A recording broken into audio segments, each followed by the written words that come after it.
Hi everyone, I just thought I'd make another video. I was just thinking about some things today, and that's kind of what this YouTube channel is just I have a thought, I make a video, and I put it on YouTube.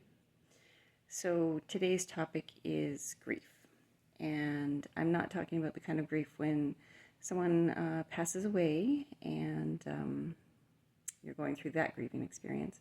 So if you clicked on this video because that is something you're going through, I am very sorry for your loss, but there are people who can speak much more eloquently than me about that particular topic.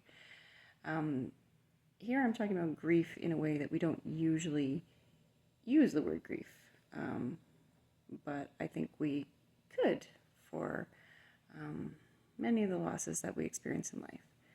So the first one I was kind of thinking about is, when you're going through a breakup or maybe a divorce.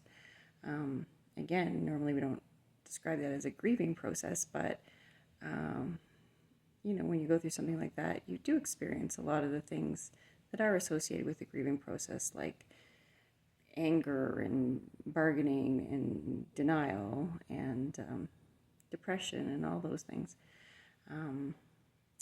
You're grieving the loss of somebody that you loved in your life, and you're grieving the loss of a life you planned on having.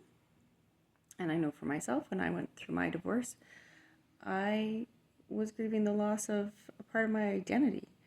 I remember one day thinking, I'm no longer a wife, and that was part of my identity. So, that's a grief. And then I was thinking about how you might be grieving someone who's still alive and in your life, but maybe they've changed. Maybe they had a stroke. Maybe they were in an accident. Maybe they have dementia, and they're no longer the person that they used to be. And you still love them, but it's reasonable to grieve the loss of the person they were. And I'm not sure so often that we're as compassionate as we should be to people who are going through those experiences, because we're like, oh, they're still here. But I think that can be a grieving process for sure. If any of my coworkers are seeing this video, they're probably like, oh, who is this compassionate person? Because I was thinking, if we thought about it like a grieving, we might be a bit more patient and compassionate with some of our patients' family members who might be acting out in certain ways. And we don't identify it as, maybe they're acting that way because they're grieving the loss of the loved one they knew. But to be fair to those of us working in caregiving professions, compassion fatigue is real, and the system isn't set up for us to have the time and patience to be as compassionate as we might like to be. And it's hard to be compassionate when someone's up in your face yelling at you about how you're not taking as good care of their parent or loved one as they think you should. But yeah, I think if we kind of thought, oh, this is hard for them too. Again, in the moment, rarely happens. And they might even give us in-services like, oh, be more patient. Again, unfortunately, the system, such as it is not necessarily set up for the compassion we might otherwise have. But I have had 2 weeks away from the job, and I am trying to reflect. And I do think that is hard, seeing someone you love change and go through a hard time. So I'm going to try to implement that a bit for myself as my parents age, and hopefully be a little more patient with myself and them. And moving on from that, I think there's also a grief that we can have for ourselves, for the loss of the life we once knew. Maybe you've had a health problem and things are now different, or you've lost your job, or you lose people that you love, and your life isn't how you thought it would be.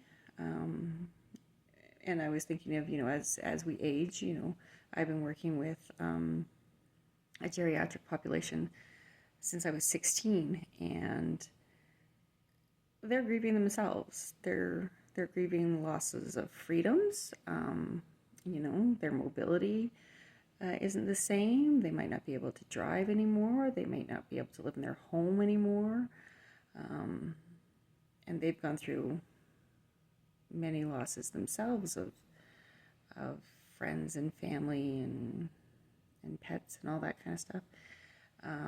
So it's a hard time of life, and some societies really revere the elderly, but I don't really think ours is necessarily one of them.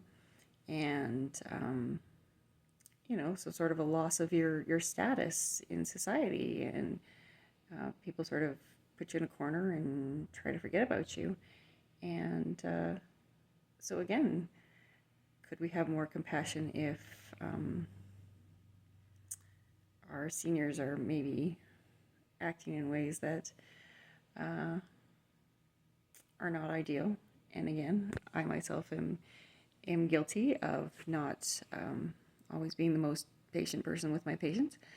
But, I was thinking of, if we have a patient that was behaving in a certain way that was not very pleasant, and if we were informed that maybe they lost someone recently, maybe their spouse had just passed away, or their, a child had passed away, or even a pet had passed away, suddenly we became a little more compassionate for how they were acting out.